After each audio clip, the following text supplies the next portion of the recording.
নমস্কার, north east নিউজে আপনাদের স্বাগত জানাই। আমি মাম্পি চৌধুরী। কাছাড়ের চতুর্থ জেলা পরিষদের 5 বছরের কার্যকাল সম্পন্ন হচ্ছে 14 ফেব্রুয়ারি। এক সাংবাদিক সম্মেলন ডেকে 16 জন সদস্যদের সাথে নিয়ে কাছাড় জেলা পরিষদ সভাপতি অমিতাভ রায় সম্পূর্ণ পর্বের প্রাক মুহূর্তে 5 বছরের কার্যকালের দায়িত্ব পালনের বিভিন্ন দিক তুলে ধরেন। সভাপতি অমিতাভ জানান, 14 ফেব্রুয়ারি 2019 থেকে 14 ফেব্রুয়ারি 2024 5 বছর পূর্ণ হচ্ছে জেলা পরিষদের। তার কার্যকালে সরকার প্রদত্ত প্রকল্প গ্রামাঞ্চলে পৌঁছে দেওয়া হয়। আর্থিক কেলেঙ্কারির কোনো অভিযোগ ওঠেনি। দুর্নীতির বিরুদ্ধে শূন্য সহনশীলতা নীতি মেনে কাজ হয়েছে।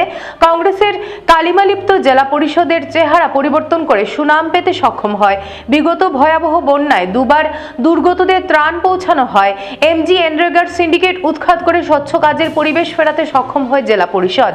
সহায়তা গ্রুপ গঠন করে 4 লক্ষ টাকা সংগ্রহ করে সাহায্য করা হয় করোনা মহামারীতে এবং এসআর তহবিল 5 গুণ বৃদ্ধি হয়েছে। এদিনের সাংবাদিক সম্মেলনে অন্যান্যদের মধ্যে উপস্থিত ছিলেন জেলা পরিষদ সদস্যরা। তারা হলেন উপসভাপতি লাভলি চক্রবর্তী, গীতন নাথ, রামকৃষ্ণ সিনহা, কানুরঞ্জন দাস, লক্ষ্মীরানী যাদব, বিজয়তা মাহাতো, তাপসী দাস, মানব সিং, সুদীপ কুমার, প্রবাল চন্দ, অসীম দত্ত, অনিতা দেবী, ধনঞ্জয় কর্মী, শশাঙ্ক পাল প্রমুখ। নর্থ ইস্ট নিউজের বিশেষ প্রতিনিধি সুরজিৎ চক্রবর্তীর প্রতিবেদন। সাংবাদিক বন্ধুগণ, আপনারা সবাই অবগত আছেন যে পঞ্চায়েতের 5 বছরের মেয়াদ প্রায় উত্তীর্ণ হয়েছে। আমাদের কাছাড় জেলা পরিষদের এই 5 বছরের মেয়াদ আগামী 14 ফেব্রুয়ারি উত্তীর্ণ হবে। সেই 5 বছরের কার্যকালের খতিয়ান সম্পর্কে আপনাদেরকে জানানোর জন্য আজকে আমরা কাছাড় জেলা পরিষদে সাংবাদিক সম্মেলনের আয়োজন করেছি এবং বিগত 5 বছরে আমাদের সবাই জেলা পরিষদের সদস্য, দলীয় নেতৃত্ব, আমাদের নির্বাচিত সাংসদ, বিধায়ক সভার সাহায্য সহযোগিতায় আমরা কাছাড় জেলা পরিষদকে সুন্দরভাবে পরিচালিত করতে আমি মনে করি আমরা সক্ষম হয়েছি এবং এই বিগত 5 বছরে আমরা কাছাড় জেলা পরিষদকে একটি স্বচ্ছ জেলা পরিষদ, দুর্নীতিমুক্ত জেলা পরিষদ দেওয়ার আমরা প্রচেষ্টা করেছি। সরকারের প্রদত্ত প্রত্যেকগুলো স্কিম যাতে কাছাড়ের গ্রামীণ জনগণের কাছে পৌঁছে সেই বিষয়ে আমরা সবাই সচেষ্ট হয়ে কাজ করেছি এবং তার প্রতিফলন হিসাবে আমরা দেখেছি যে সরকার প্রদত্ত, কেন্দ্র সরকার বা রাজ্য সরকার যতগুলো স্কিম গ্রামীণ জনগণের জন্য দিয়েছে, গ্রাম পঞ্চায়েতের মাধ্যমে সেই স্কিমগুলো জনগণের কাছে পৌঁছেছে এবং জনগণ সরাসরি সেগুলো থেকে লাভান্বিত হয়েছে। আমরা 2019 সালে দায়িত্ব গ্রহণ করার পূর্বে আপনারা সবাই কাছাড় জেলা পরিষদ সম্পর্কে ভালোভাবে অবগত আছেন যে কাছাড় জেলা পরিষদকে কিভাবে একটি দুর্নীতির আখড়া হিসাবে পরিণত করা হয়েছিল এবং কিভাবে দুর্নাম কাছাড় জেলা পরিষদের সঙ্গে সংযোজন করে দেওয়া হয়েছিল। আমাদের দায়িত্ব গ্রহণ করার পর, ভারতীয় জনতা পার্টির দায়িত্ব গ্রহণ করার পর আমরা স্বচ্ছতার সহিত এই 5 বছর অতিবাহিত করেছি এবং আপনারা সবাই লক্ষ্য করেছেন যে বিগত 5 বছরে কাছাড় জেলা পরিষদের বিরুদ্ধে 1 টাকারও দুর্নীতির কোনো অভিযোগ আসেনি। আমরা সরকার প্রদত্ত, বিশেষ করে আমরা 15 ফাইন্যান্স কমিশনের মাধ্যমে যে টাকা গ্রামীণ জনগণের জন্য পেয়েছি সেই টাকাকে আমরা একদম পারদর্শীভাবে সেই কাজগুলোতে আমরা ইমপ্লিমেন্ট করতে সক্ষম হয়েছি। আমাদের প্রচেষ্টা এবং প্রয়াস ছিল যে পুরনো যে বদনাম দুর্নাম বিগত দিনে যে সরকার ছিল তাদের নেতা মন্ত্রীদের মাধ্যমে যে দুর্নীতি কাছাড় জেলা পরিষদে হয়েছিল সেইগুলোকে আমরা পরিবর্তন করব। কারণ ভারতীয় জনতা পার্টি আপনারা জানেন যে পরিবর্তনের মাধ্যমে সুশাসন দেওয়ার বিশ্বাসী ভারতীয় জনতা পার্টি এবং আমরা বিগত 5 বছরে ভারতীয় জনতা পার্টির আদর্শ, দেশের প্রধানমন্ত্রী মাননীয় নরেন্দ্র মোদীজির প্রেরণাকে নিয়ে কাজ করেছি এবং আমি বলতে পারবো সেই প্রেরণা এবং আদর্শ আমাদের কাছাড় জেলা পরিষদকে স্পষ্ট এবং পরিষ্কার পরিচ্ছন্নতার সহিত কাজ করতে আমাদেরকে সহযোগিতা করেছে। অন্যান্য বছরের মতো এবারও যথাযোগ্য মর্যাদায় আন্তর্জাতিক মাতৃভাষা দিবস পালন করবে উদ্ধারবন্দ মাতৃভাষা ঐক্যমঞ্চ। গুচ্ছ কর্মসূচির মাধ্যমে দিবসটি উদযাপন করা হবে। এর মধ্যে রয়েছে বসে আঁকো প্রতিযোগিতা, 21 পদক প্রদান ও স্মারক বক্তৃতা ও সাংস্কৃতিক অনুষ্ঠান। আগামী 18 ফেব্রুয়ারি বিকেল 3টায় উদ্ধারবন্দ রায়ের চত্বরে স্থায়ী শহীদ মিনারের পাশে হবে বসে আঁকো প্রতিযোগিতা। এদিন সকাল 8টায় শহীদ মিনারে মাল্যদান ও পুষ্পস্তবক, তার পর সন্ধ্যা 5:30টায় শহীদ মিনার চত্বরে প্রদীপ প্রজ্বলন ও 6টা থেকে ব্লক অডিটোরিয়ামে 21-এর পদক প্রদান ও সাংস্কৃতিক অনুষ্ঠান। রবিবার এক সাংবাদিক সম্মেলনে এসব জানান সঞ্জু রায়, বাসব রঞ্জন দাস, জয়ন্ত কুমার দাস, স্নেহাংশু তালুকদার, সুমিতা দেব, শোভনা দেব ও মনোজ ভট্টাচার্যরা। তারা আরও জানান, এবছর মঞ্চের তরফে মোট 8 জনকে স্মারক সম্মাননা জানানো হবে। এছাড়া 21-এর প্রেক্ষাপটে কিছু কথা শীর্ষক বক্তব্য রাখবেন জ্যোতির্ময় রায়। স্নেহাংশু তালুকদারের প্রতিবেদন। নমস্কার। মাতৃভাষা ঐক্যমঞ্চ উদ্ধারবন প্রতি বছরের ন্যায় এবারও 21শে ফেব্রুয়ারি আন্তর্জাতিক মাতৃভাষা দিবস উপলক্ষে বিভিন্ন অনুষ্ঠানাদির মাধ্যমে দিনটি উদযাপন করতে চলেছে, এই বিশ্বের প্রতিটি ভাষা গোষ্ঠীর শহীদদের প্রতি শ্রদ্ধা রেখে। যার অঙ্গ হিসেবে আগামী 18 ফেব্রুয়ারি 2024 ভাষা শহীদ মুক্ত মঞ্চে ফুলরানী দেব বসে আঁকো প্রতিযোগিতা অনুষ্ঠিত হবে।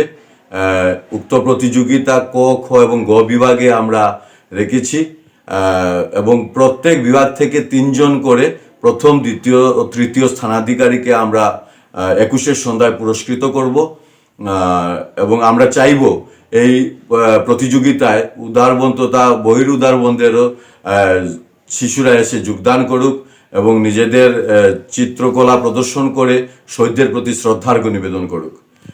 দ্বিতীয়ত হচ্ছে আমাদের 21শে ফেব্রুয়ারি দিনে সকাল 8টা থেকে আমাদের অনুষ্ঠান শুরু হবে।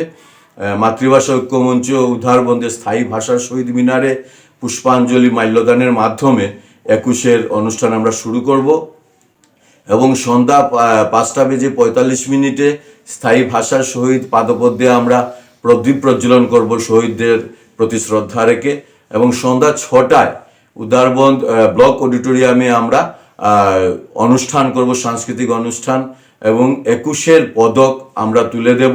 প্রতি বছরই আমরা উদারবন্দের বিভিন্ন বিভাগে যারা এক সময়ে কাজ করেছেন, বর্তমানে যারা কাজ করে চলেছেন, সেই সব যারা করে গেছেন তাদের স্মৃতিতে যারা বর্তমানে কাজ করছেন তাদেরকে আমরা সম্মানিত করি 21-এর পদক দিয়ে। এবারও আমরা 8 জনের স্মৃতিতে আমরা শহীদ প্রতি শ্রদ্ধা জানিয়ে 21-এর পদক তুলে দেব। উদারবন্দের 2টো সংগঠন এবং 6 জন ব্যক্তিবিশেষের হাতে এবং এই যেগুলো আমাদেরকে সম্মাননা প্রদান করতে সহযোগিতা করেছেন যারা, যে সমস্ত পরিবার, প্রত্যেক পরিবারের সদস্যদের কাছে মাতৃভাষা ঐক্যমঞ্চ উদাহরণের পক্ষ থেকে কৃতজ্ঞতা জ্ঞাপন করছি। তৎসঙ্গে আমরা যে অনুষ্ঠানটা রেখেছি 8-9 জন আমাদের স্মারক বক্তা হিসাবে আমরা রেখেছি। ওনারা বিভিন্ন বিভাগে যারা করবেন তাদের স্মৃতিতে কিছু স্মারক বক্তব্য রাখবেন। যেমন আমরা রেখেছি নাট্য সংস্থা, সঙ্গীত শিল্পী, শিক্ষা ও সংস্কৃতি, সাংস্কৃতিক ব্যক্তিত্ব, চিত্রশিল্পী, সেরা সংগঠন, ক্রীড়া ব্যক্তিত্ব এবং সাহসিকতা, এই 8টি বিভাগে আমরা সম্মাননা দেব। সেই সব ব্যক্তিদের উদ্দেশ্যে স্মারক বক্তা হিসেবে আমরা উদারবন্দের 9 জন ব্যক্তিত্বকে ইতিমধ্যে নির্বাচিত করেছি, তারা বক্তব্য রাখবেন এবং আমাদের মহান 21-এর অনুষ্ঠানে মুখ্য বক্তা হিসেবে আমাদের ডাকে সাড়া দিয়ে উদারবন্দেরই ছেলে, বর্তমানে ধর্মরত্নগরে রয়েছেন, কবি, সাহিত্যিক, সাংবাদিক শ্রদ্ধেয় জ্যোতির্ময় রায় মুখ্য বক্তা হিসাবে সেই সন্ধ্যায় 21-এর প্রেক্ষাপটে কিছু কথা আমাদের উদ্দেশ্যে তুলে ধরবেন এবং তৎসঙ্গে আমাদের মঞ্চের পক্ষ থেকে অত্যন্ত ছোট্ট একটি সাংস্কৃতিক অনুষ্ঠান আমরা পরিবেশন করব এবং সেই সঙ্গে 18 তারিখ যে বসে আঁকো প্রতিযোগিতা হবে ফুলরানী দেবের স্মৃতিতে, সেই বসে আঁকো প্রতিযোগিতার পুরস্কার বিতরণ অনুষ্ঠান আমরা সেই দিনেই 21-এর সন্ধ্যায় করব। আপনাদের মাধ্যমে উদারবন্দের প্রত্যেক ভাষা গোষ্ঠীর মানুষের সাহায্য সহযোগিতা আমরা চাইছি এবং প্রত্যেকের ভাষা সুরক্ষিত থাকুক। মাতৃভাষা ঐক্যমঞ্চ বিশ্বাস করে মাতৃভাষা প্রাণের ভাষা, এ ভাষায় আছে অধিকার সকল জাতি সকল জনতার। এই কথাগুলো বলে আপনাদের সবার উপস্থিতি আমরা বিনম্রভাবে চাইছি। আসুন আমরা সবাই মিলে 21-এর সন্ধ্যায় ব্লক অডিটোরিয়াম হলে অনুষ্ঠানে অংশগ্রহণ করে মাতৃভাষা ঐক্যমঞ্চ উদ্ধারবন্দের 21-এর অনুষ্ঠানকে সার্থক করে তুলি। 2024 বরাকভ্যালি মিডিয়া অ্যাসোসিয়েশনের উদ্যোগে ক্রিকেট প্রতিযোগিতা মিডিয়া সুপার বরাকভ্যালি সংস্থা প্রতিবারের মতো এবারও 9 সাইড ক্রিকেট আসরের আয়োজন করেছে। এবার 6ষষ্ঠতম আসর। এদিন এক সাংবাদিক সম্মেলন ডেকে আসর আয়োজনের বিস্তারিত তুলে ধরেন সংস্থার কর্মকর্তারা। এখন অবধি 8টি দল নথিভুক্ত হয়েছে। 3 থেকে 5 মার্চ অবধি ইটখোলা ময়দানে টুর্নামেন্টের ম্যাচের খেলা হবে। সাংবাদিক সম্মেলনে বক্তব্য রাখতে গিয়ে কর্মকর্তারা জানান, সাংবাদিক ছাড়া কাউকে অংশগ্রহণ করতে দেওয়া হবে না। যদি কেউ আপত্তি করে সাংবাদিক ছাড়া কেউ অংশগ্রহণ করেছে তাহলে তার দলকে বহিষ্কার করা হবে বলে জানিয়েছেন কর্মকর্তারা। আজকে সাংবাদিক সম্মেলনে উপস্থিত ছিলেন রানু দত্ত, সাধারণ সম্পাদক, সভাপতি গৌতম তালুকদার সহ সভাপতি অজিত দাস, কোষাধ্যক্ষ বিশ্বজিৎ আচার্য, গ্রাউন্ড সচিব তাপস নাথ, কার্যকরী সভাপতি বিদ্যুৎ দাস সহ সম্পাদক রাজু দে। নর্থ ইস্ট নিউজের প্রতিনিধি রাজু দের প্রতিবেদন। নমস্কার। মিডিয়া সুপারের আমাদের যে খেলার আয়োজন করা হয়েছে, এবছর আমাদের নিয়ে 6ষ্ঠ বছর হচ্ছে। তো আমার সকল সাংবাদিক বন্ধুদেরকে এবং সবাইকে বলছি আমি, এবারের যে প্রতিযোগিতা আয়োজন করা হয়েছে যাতে প্রকৃত যারা সাংবাদিক তারাই যাতে অংশগ্রহণ করেন। কেননা আমাদের গত কয়েক বছরে এটা নিয়ে একটা ঝামেলা সৃষ্টি হয়েছিল। তার জন্য আমি প্রত্যেক টিমদেরকে বা আমার সাংবাদিক বন্ধুদেরকে বলছি যাতে তারা প্রকৃত যারা সাংবাদিক তাদেরকেই যাতে প্রতিযোগিতায় অংশগ্রহণ করার জন্য অনুরোধ রাখছি। আর খেলা পরিচালনা যাতে সুষ্ঠুভাবে হয়, কোনো ধরনের ঝামেলা বা কোনো ধরনের প্রত্যেক দিন খেলা সকাল 9টার থেকে শুরু হবে ইটখোলা মাঠে। আর আমাদের যারা সাংবাদিক যারা আছেন, আমরা সবাইকে বলছি যে আমাদের খেলা যাতে সুন্দর এবং সুষ্ঠুভাবে হয় বা আমাদেরকে সহযোগিতা করার জন্য আমরা ধন্যবাদ জানাই সবাইকে। সমগ্র রাজ্যের সঙ্গে তাল মিলিয়ে কাছাড় জেলার শিলচরের মাছিমপুর বিএসএফ ক্যাম্পে রোজগার মেলা অনুষ্ঠিত হয়। সোমবার দেশের 46টি স্থানে রোজগার মেলার জড়িয়তে 1 লাখের অধিক নিযুক্তিপত্র বিতরণ করা হয়। রোজগার মেলাতে মুখ্য অতিথি হিসেবে অংশগ্রহণ করেন কেন্দ্রীয় পেট্রোলিয়াম মন্ত্রী রামেশ্বর তেলী। এই রোজগার মেলাতে 46 জনকে নতুন নিযুক্তি প্রদান করা হয় কেন্দ্রীয় পেট্রোলিয়াম মন্ত্রী রামেশ্বর তেলীর উপস্থিতিতে। এর মধ্যে ডাক বিভাগে 54 জন, এনআইটিতে 7 জন, সিআরপিএফে 2 জন, বিএসএফে 1 জন, সর্বমোট 46 জন চাকরি প্রার্থীর হাতে নিযুক্তিপত্র তুলে দেন মন্ত্রী। উল্লেখ্য, সমগ্র দেশে আজ রোজগার মেলার জড়িয়তে 1 লাখের অধিক নিযুক্তিপত্র বিতরণ করা হয়েছে। ভারতের প্রধানমন্ত্রী নরেন্দ্র মোদী ভার্চুয়ালি শুভারম্ভ করেন এই কার্যটি। নর্থ ইস্ট নিউজের বিশেষ প্রতিনিধি সুরজিৎ চক্রবর্তীর প্রতিবেদন। प्रधानमंत्री नरेंद्र मोदी जी के मार्गदर्शन में आयोजित हो रहे रोजगार मेला में नए चयनित युवाओं के साथ शामिल होकर मैं गर्व महसूस कर रहा हूं।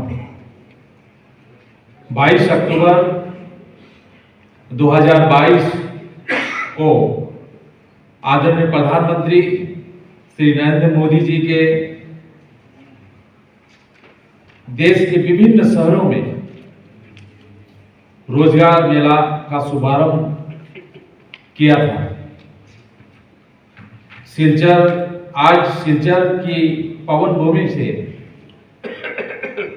आपको बताना चाहूंगा कि आदरणीय प्रधानमंत्री नरेंद्र मोदी जी के नेतृत्व में हमारा देश लगातार आर्थिक विकास और प्रगति के रास्ते पर बढ़ रहा है और पिछले कुछ वर्षों से रोजगार सृजन में लगातार वृद्धि हो रही है।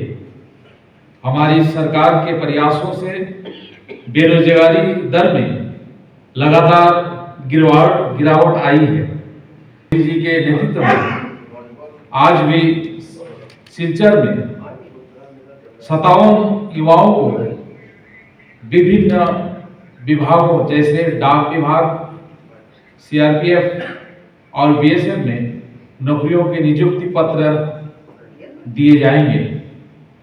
चयनित उम्मीदवार सरकार के साथ कार्य कर एक आत्मनिर्भर राष्ट्र के निर्माण में अपना योगदान देंगे। इससे उनके आम जीवन की गुणवत्ता और देश की अर्थव्यवस्था में सुधार भी होगा। सबका विकास सबके प्रयास के मूल मंत्र पर कार्य करते हुए आदरणीय प्रधानमंत्री नरेंद्र मोदी जी की नेतृत्व में लगातार आर्थिक विकास कार्यों के लिए प्रतिबद्ध है, जिसके लिए युद्ध स्तर पर काम कर रहे हैं। यह हमारे लिए खुशी की बात है कि आज लगभग 1 लाख से ज्यादा नवयुवकों को नियुक्ति पत्र जारी किया जा रहा है। সুস্মিতা দেব তৃণমূল কংগ্রেসের রাজ্যসভার সাংসদ মনোনীত হওয়ায় শিলচর তৃণমূল কংগ্রেস কর্মীরা বাজি পটকা ফাটিয়ে আনন্দ উপভোগ করতে দেখা যায়। সোমবার শিলচর জেলা তৃণমূল কংগ্রেস কার্যালয়ের সামনে তৃণমূল কর্মীরা বাজি পটকা ফাটিয়ে সুস্মিতা দেবকে উষ্ণ সংবর্ধনা প্রদান করেন। বক্তব্য রাখতে গিয়ে সুস্মিতা দেব জানান, অসম ও মেঘালয়ে সিট চেয়েছিলেন, এছাড়া তো কোনো জায়গায় সিট চাননি, কারণ অসম ও মেঘালয়তে তৃণমূল কংগ্রেস আছে। তারা যে জায়গায় সিট চেয়েছিলেন সে জায়গা কংগ্রেস 3-4 বার হেরেছিল। নোয়াগাঁও, বরপেটা, কলিয়াবর এইসব জায়গায় সিট চাননি। আগামী লোকসভা নির্বাচনে একাই লড়বেন তৃণমূল কংগ্রেস এবং কংগ্রেস নিজের অস্তিত্বের লড়াই হারিয়ে ফেলেছে। তিনি আরো বলেন, 4টি সিট চেয়েছেন করিমগঞ্জ, কোকরাঝাড়, লখিমপুর, ধুবড়ী। মমতা বন্দ্যোপাধ্যায়ের নির্দেশে চলবেন, যে কোনো সিটে প্রার্থী দেওয়া হবে। সুস্মিতা দেব বলেন, 2019 সালে যেসব আসনে কংগ্রেস দল তৃতীয় স্থানে ছিল সেই সব আসনে তৃণমূল এবার লড়বে। আসন বন্টন নিয়ে মত বিরোধ থাকলে এর প্রভাব পড়বে না। ইন্ডিয়া জোটে সুস্মিতা দেব বলেন, সিএএ নিয়ে পুনরায় রাজনীতি শুরু করেছে বিজেপি বলে মন্তব্য করে প্রাক্তন সাংসদ সুস্মিতা দেব। নর্থ ইস্ট নিউজের বিশেষ প্রতিনিধি সুরজিৎ চক্রবর্তীর প্রতিবেদন। আসাম রাজ্যের মাননীয় মুখ্যমন্ত্রী যখন একবার আসলেন, যদিও আমাদের দল ছিল না, যে কোনো একটা দল আন্দোলন করছে বসে প্রকাশ্যভাবে, আর আসামের মুখ্যমন্ত্রী বলে কিসের আন্দোলন, কিসের হাঙ্গার স্ট্রাইক, ক্রাইম বানিয়ে দিচ্ছে। এটা অহংকার, এটা অহংকার। আজকে গণতান্ত্রিক দেশে যদি একজন একাও আজকে ক্ষুদিরাম বসু স্ট্যাচুর সামনে বসে আন্দোলন করে, সেই আন্দোলনকেও স্বীকৃতি দিতে হবে সরকারকে। এটাই হলো গণতন্ত্রের শক্তি, যেটা বিজেপির পরম্পরাতে নেই। They have murdered democracy, they have murdered civil liberties and they have murdered every institution in this country. সেটাই হলো ইন্ডিয়া অ্যালায়েন্সের বড় লড়াই। ইন্ডিয়ান অ্যালায়েন্স ছিল, ইন্ডিয়া অ্যালায়েন্স আছে, ইন্ডিয়া অ্যালায়েন্স থাকবে। 24-এর রেজাল্টের পরে বিজেপি সরকারকে সরাতে হলে যতটুক করার সেটা মমতা বন্দ্যোপাধ্যায় করবেন, সেটা তেজস্বী যাদব করবেন, যেটা অখিলেশ যাদব করবেন, সেটা খাড়গেজি করবেন, সেটার মধ্যে কোনো দুমত নেই। কিন্তু সিট শেয়ারিং আর অ্যালায়েন্স দুটো আলাদা জিনিস। Seat sharing, Mamata Bandyopadhyay seat sharing নিয়ে কেন বলছেন যে উনি একা লড়বেন? আমাদের প্রত্যেকটা সার্ভেতে দেখাচ্ছে যে যদি তৃণমূল কংগ্রেস লড়াই না করে অন্য কোনো দল এই সিটগুলাতে লড়াই করার বা লড়াই করে জিতবার ক্ষমতা রাখে না। It is on the basis of a scientific survey. It is not a survey যে আমি একটা বুথ প্রেসিডেন্টকে জিজ্ঞেস করে নিলাম বা একটা ব্লক প্রেসিডেন্টকে জিজ্ঞেস করে নিলাম, কিন্তু it is a scientific survey done amongst a huge section of people, voters. আর ভোটাররা বলছে যে বিজেপিকে হারাতে হলে তৃণমূল কংগ্রেসকে লড়তে হবে।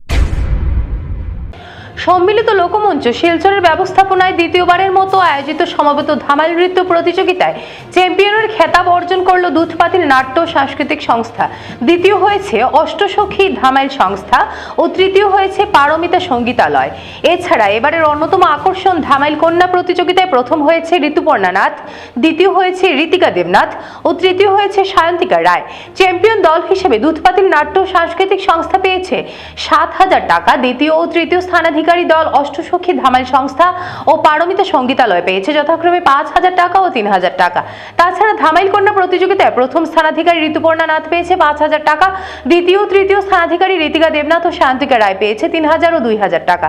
রবিবার সন্ধ্যায় শিলচর শিশু উদ্যানে বিজয়ীদের হাতে পুরস্কার হিসেবে শংসাপত্র, ট্রফি ও নগদ অর্থ তুলে দেন অতিথিরা।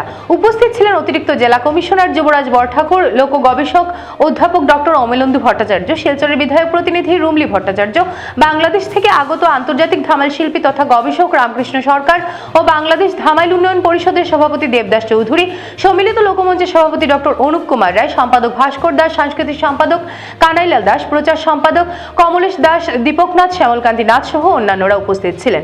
নর্থ ইস্ট নিউজের প্রতিনিধি অমল ঋষির প্রতিবেদন। সবাইকে আমার সশ্রদ্ধ প্রণাম জ্ঞাপন করছি। সামনে যারা বসে আছেন সকলকে আমার শ্রদ্ধা, ভালোবাসা এবং প্রণাম। সাংস্কৃতিক সম্মিলিত লোকমঞ্চ শিলচর যে ধামাইল কম্পিটিশনটা অর্গানাইজ করেছে তাদের সকল কর্মকর্তার জন্য আমি একটা জোরে হাততালি চাই আপনাদের কাছে।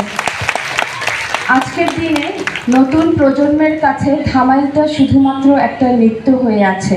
এই কম্পিটিশনের মাধ্যমে আশা করি সকলেই জানতে পেরেছেন ধামাইলের অস্তিত্বটা কোথায়, ধামাইলের ঐতিহাসিক ঐতিহ্যটা কোন জায়গায় আছে। আজকের প্রজন্মে আমি অনেক সময় দেখতে পাই, যতটুকু আমারই ক্ষুদ্র জ্ঞান আছে, যে ধামাইলটা বিয়েতে বেশিরভাগ ধামাইল হয়, গীত হয়, কিন্তু আজকের দিনে আমি দেখতে পাই অনেক বিয়েতে হলদি, আজকে কি হলদি, আজকে কি মেহেন্দি, সেটা থাকবে, কিন্তু তার সাথে ধামাইলটাও যেন থাকে। যারাই এই প্রতিযোগিতায় যোগদান করেছেন, পার্টিসিপেট করেছেন, আপনাদের কাছে আমার বিনম্র অনুরোধ, আপনারা এই কালচারটাকে ধরে রাখবেন এবং পার্টিসিপেশন অবধি যেন এটা শেষ না হয়।